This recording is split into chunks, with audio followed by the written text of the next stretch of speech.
ಕೇಳ್ತಾ ಇದ್ದೀವಿ. ನಾವು ನಮ್ಮ ಅಹವಾಲು ಹೇಳಬೇಕಲ್ಲ.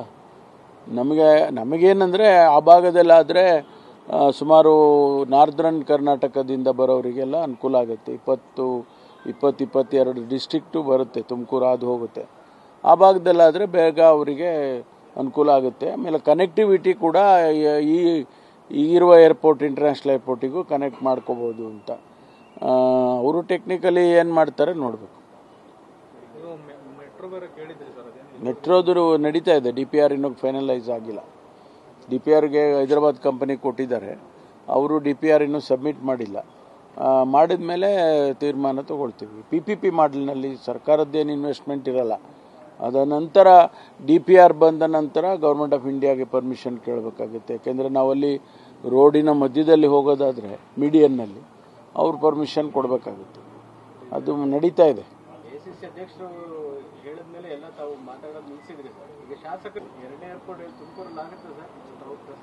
ಕೇಳ್ತಾ ಇದ್ದೀವಿ. ನಾವು ನಮ್ಮ ಅಹವಾಲು ಹೇಳಬೇಕಲ್ಲ.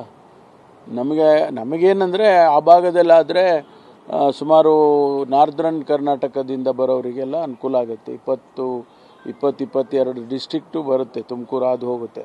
ಆ ಭಾಗದಲ್ಲಾದರೆ ಬೇಗ ಅವರಿಗೆ ಅನುಕೂಲ ಆಗುತ್ತೆ. ಆಮೇಲೆ ಕನೆಕ್ಟಿವಿಟಿ ಕೂಡ ಈಗಿರುವ ಏರ್ಪೋರ್ಟ್ ಇಂಟರ್ನ್ಯಾಷನಲ್ ಏರ್ಪೋರ್ಟಿಗೂ ಕನೆಕ್ಟ್ ಮಾಡ್ಕೋಬೋದು ಅಂತ ಅವರು ಟೆಕ್ನಿಕಲಿ ಏನು ಮಾಡ್ತಾರೆ ನೋಡಬೇಕು.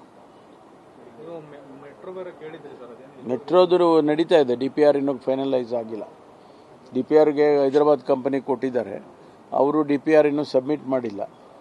ಮಾಡಿದ ಮೇಲೆ ತೀರ್ಮಾನ ತಗೊಳ್ತೀವಿ. PPP ಮಾಡಲ್ನಲ್ಲಿ ಸರ್ಕಾರದ್ದೇನು ಇನ್ವೆಸ್ಟ್ಮೆಂಟ್ ಇರಲ್ಲ. ಅದ ನಂತರ DPR ಬಂದ ನಂತರ ಗೌರ್ಮೆಂಟ್ ಆಫ್ ಇಂಡಿಯಾಗೆ ಪರ್ಮಿಷನ್ ಕೇಳಬೇಕಾಗುತ್ತೆ. ಯಾಕೆಂದರೆ ನಾವಲ್ಲಿ ರೋಡಿನ ಮಧ್ಯದಲ್ಲಿ ಹೋಗೋದಾದರೆ ಮೀಡಿಯನ್ನಲ್ಲಿ ಅವ್ರು ಪರ್ಮಿಷನ್ ಕೊಡಬೇಕಾಗುತ್ತೆ. ಅದು ನಡೀತಾ ಇದೆ. ಹೇಳಿದ್ಮೇಲೆ ಎಲ್ಲ ತಾವು ಮಾತಾಡೋದು ನಿಲ್ಲಿಸಿದ್ರಿ ಸರ್. ಈಗ ಶಾಸಕರು